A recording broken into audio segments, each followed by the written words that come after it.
5 عورتوں کو موت کے وقت تکلیف نہیں ہوگی۔ ایسی 5 عورتیں جن کو موت کے وقت تھوڑی سی بھی تکلیف نہیں ہوگی، وہ خوش نصیب 5 عورتیں ہیں۔ بسم اللہ الرحمن الرحیم۔ 5 عورتوں کو مرتے وقت تھوڑی سی بھی تکلیف نہیں ہوگی، وہ 5 عورتیں کون سی ہیں؟ جاننے کے لیے ویڈیو مکمل دیکھیے۔ نزاع کے وقت مسلمان کو جو تکلیف ہوتی ہے، اس پر اللہ رب العزت کی جانب سے نیکیاں عطا کی جاتی ہے، جیسے کہ سنن ابن ماجہ میں بروایات حضرت عائشہ رضی اللہ عنہا مروی ہے کہ رسول اللہ صلی اللہ علیہ وسلم ان کے پاس تشریف لائے، اس حال میں کہ ان کے پاس ان کا کوئی قریبی رشتہ دار موت کی سختی میں مبتلا تھا۔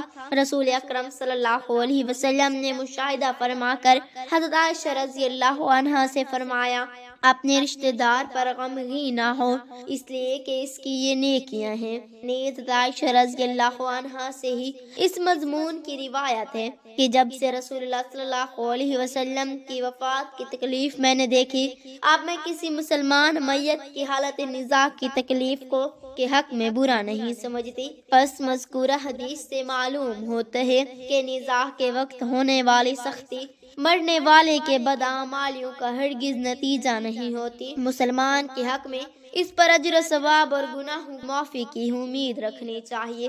ناظرین، 5 عورتوں کو مرتے وقت تکلیف نہیں ہوگی۔ حضرت سیدنا عثمان غنی رضی اللہ تعالی عنہ نے فرمایا تھا، دنیا میں 5 لوگ ایسے ہیں جن کو مرتے وقت تکلیف نہیں ہوگی، ان کی روح آسانی سے نکلے گی۔ حالت نزاع میں انسان کی آدھی روح اندر ہوتی ہے اور آدھی باہر ہوتی ہے، اور بندہ تکلیف میں ہوتا ہے۔ اس وقت انسان کو پیاس اتنی لگتی ہے کہ انسان یہ چاہتا ہے کہ سمندر کا پانی پی جاؤں۔ اگر بالفرض ساتوں سمندر کا پانی وہ بھی جائے، پھر بھی اس کی پیاس کبھی ختم نہیں ہوگی۔ روح نکلتے وقت انسان کو جو تکلیف ہوتی ہے وہ ناقابل بیان ہے۔ حضرت سیدنا عثمان غنی رضی اللہ تعالی عنہ نے فرمایا، یہ 5 لوگ ایسے ہیں کہ انہیں مرتے وقت ذرا بھی تکلیف نہ ہوگی، یعنی موت آسان ہوگی اور بغیر تکلیف کی ہوگی۔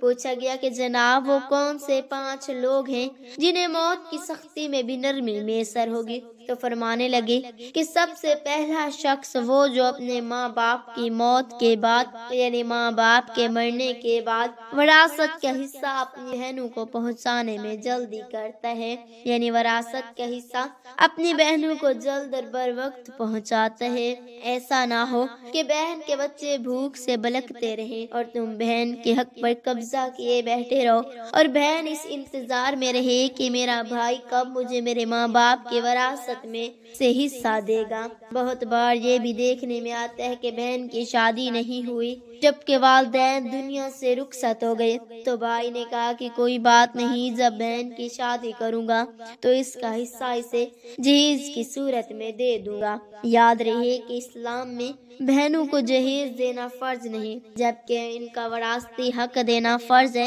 دراصل عورت کو جہیز دینا یہودیوں کی رسم ہے، اسلام اس کی ترغیب نہیں دیتا، لیکن اسلام میں عورت کا وراثتی حصہ دینا فرض ہے۔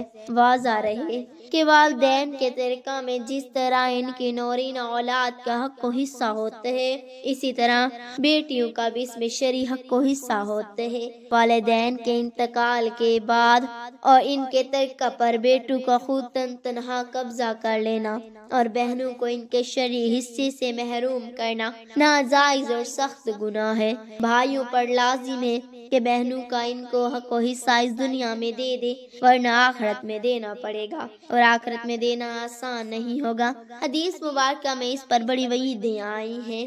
حضرت سعید بن زید رضی اللہ تعالی عنہ فرماتے ہیں، رسول اللہ صلی اللہ علیہ وآلہ وسلم نے فرمایا، جو شخص کسی کی بلا شتبہ زمین میں بھی ارزرہ ظلم لے گا، قیامت کے دن 7 زمینوں میں سے اتنی ہی زمین اس کے گلے میں توق کے طور پر ڈالی جائے گی۔ ایک اور حدیث مبارکہ میں ہے حضرت انس رضی اللہ تعالی عنہ فرماتے ہیں رسول اللہ صلی اللہ علیہ وآلہ وسلم نے فرمایا جو شخص اپنے وراث کی میراث کاٹے گا یعنی اس کا حصہ نہیں دے گا تو اللہ تعالیٰ قیامت کے دن اس کی جنت کے میراث کاٹ لے گا۔ یاد رہے کہ جہیز کی رسم اسلام کی رسم نہیں بلکہ یہودیوں کی رسم ہے، اور اس کا بڑا نقصان ہے کہ جس طرح یہودی کی عورت کو بغیر جہیز کے کوئی شخص قبول نہیں کرتا، اسی طرح آج اسلام میں بھی عورتوں کی شادیوں میں سب سے بڑی رکاوٹ جہیز ہے۔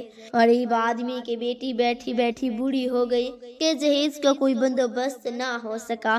اسی طرح اگر کوئی شخص یہ کہے کہ میں بہن کا وراثتی حصہ تو نہیں دے سکتا، البتہ جب اس کی شادی کا وقت ہوگا تو جہیز دے دوں گا، لہذا فرمایا گیا کہ بہنوں کو بر وقت حصہ دینے والے کی روح موت کے وقت بڑی آسانی سے نکلتی ہے۔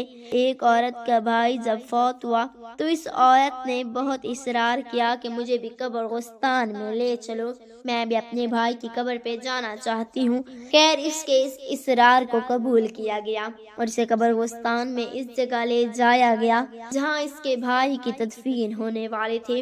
اس کے دیکھتے ہی دیکھتے میت کو قبر میں اتارا گیا اور اس کے بھائی کو مٹی کے سپرد کر دیا گیا۔ جب دعا کی باری آئی تو تمام عزیز و اقارب کے سامنے اس روتی ہوئی بہن نے آسمان کی جانب اپنے ہاتھ اٹھائے اور آسمان کی جانب دیکھا۔ اس کا دل رو رہا تھا، آنکھیں چھم چھم برس رہی تھی۔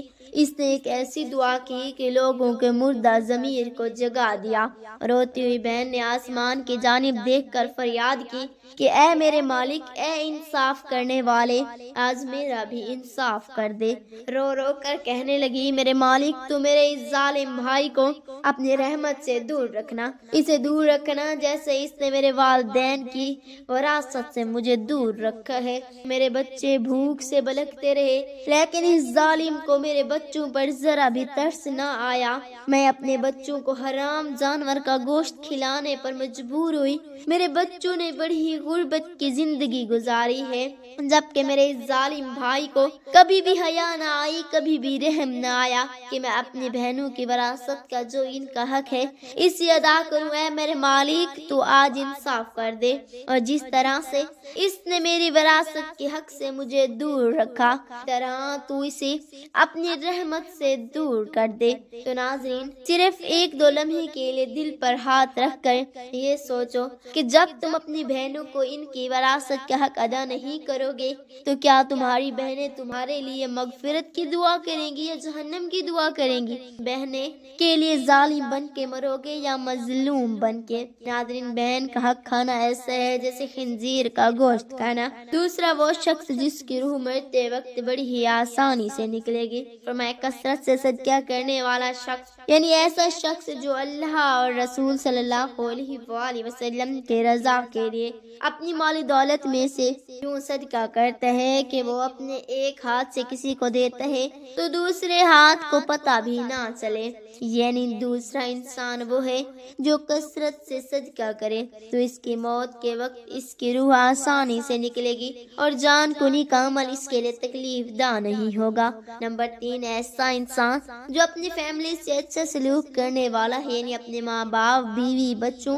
اور بہن بھائیوں سے نرم دلی کا رویہ رکھنے والا ہے، اپنی بیوی بچوں سے پیار کرنے والا ہے، حلال کا لقمہ کھلا کر اپنے بیوی بچوں کی کفالت کرنے والا ہے۔ بزرگان دین فرماتے ہیں کہ جب رزق تنگ ہونے لگے تو دسترخواں کو وسیع کر لیا کرو، یعنی اپنی بیوی بچوں پر خرچ کرنا بھی صدقہ ہے، انہیں کھلانا پلانا صدقہ ہے۔ لہذا ایسا شخص جو اپنی فیملی پر خرچ کرتا ہو اور ان سے حسن سلوک کرتا ہو تو جب وہ دنیا سے رخصت ہوگا تو اس کی روح نکلنے میں آسانی ہوگی اور اسے کوئی تکلیف نہ ہوگی۔ اسی طرح حضرت عثمان غنی رضی اللہ تعالی عنہ نے فرمایا جو شخص یہ سوچ کر نماز ادا کرتا ہے کہ وہ جو نماز ادا کر رہے ہیں وہ میرے نبی صلی اللہ علیہ وآلہ وسلم کی آنکھوں کی ٹھنڈک ہے، نماز دین کا ستون ہے، نماز مومن کی معراج ہے، اسلام و کفر میں تفریق ہے، تو 5 وقت کا نمازی موت کے وقت کسی قسم کی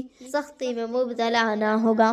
پھر فرمایا پانچواں وہ شخص جو قرآن کی تلاوت کرتا ہو، یعنی خود بھی قرآن پڑھتا ہو اور دوسروں کو بھی قرآن سکھاتا ہو۔ پھر فرمایا راتوں کی تنہائیوں میں اٹھ اٹھ کر قرآن پڑھا کرو اور قرآن پڑھتے وقت رویا کرو۔ فرمایا اگر رونا نہ بھی آئے تو رونے کی کوشش کر لیا کرو، اگر رونے کی کوشش بھی کریں اور پھر بھی رونا نہ آئے تو پھر کیا کریں؟ تو فرمایا اپنے مقدر پہ رویا کرو۔ کیا تم اتنے سنگ دل ہو گئے ہو کہ تمہاری آنکھیں آنسو نہیں بہاتی؟ عائشہ صدیقہ رضی اللہ عنہا کہتی ہیں کہ جب سے انہوں نے اللہ کے رسول صلی اللہ علیہ وسلم کو موت کے وقت درپیش سختی کا منظر دیکھا، تب سے کسی کی آسان موت پر خوش نہیں ہوتی اور آسان موت نصیب ہونے کی تمنا بھی نہیں کرتی، کیونکہ وہ جان چکی تھی کہ نہ تو موت کی سختی مرنے والے کے برے انجام کی دلیل ہے اور نہ آسان موت کوئی عزت افزائی کی بات ہے۔ اگر سچ مچ ایسا ہوتا تو اللہ کے رسول صلی اللہ علیہ وسلم کو آسان سے آسان تر موت نصیب ہوتی۔ یہی وجہ ہے کہ نہ وہ موت کی سختی کو ناپسند کرتی تھی اور نہ کسی کی آسان موت پر خوش ہوتی تھی۔ موت کی سختی کے بارے میں حضرت عائشہ صدیقہ رضی اللہ تعالی عنہا سے روایت ہے، آپ رضی اللہ تعالی عنہ فرماتی ہیں میں نے رسول اللہ صلی اللہ علیہ وسلم کو حالت نظام میں دیکھا۔ آپ صلی اللہ علیہ وآلہ وسلم کے پاس پانی کا ایک پیالہ رکھا ہوا تھا۔ آپ صلی اللہ علیہ وسلم اس میں ہاتھ داخل کرتے اور پھر اپنے چہرے پر پھیر لیتے اور فرماتے کہ یا اللہ موت کی سختی میں میری مدد فرما۔ اللہ پاک سے دعا ہے کہ اللہ پاک ہمیں ان تمام حدیث پر عمل کرنے کی توفیق عطا فرمائے، آمین ثم آمین۔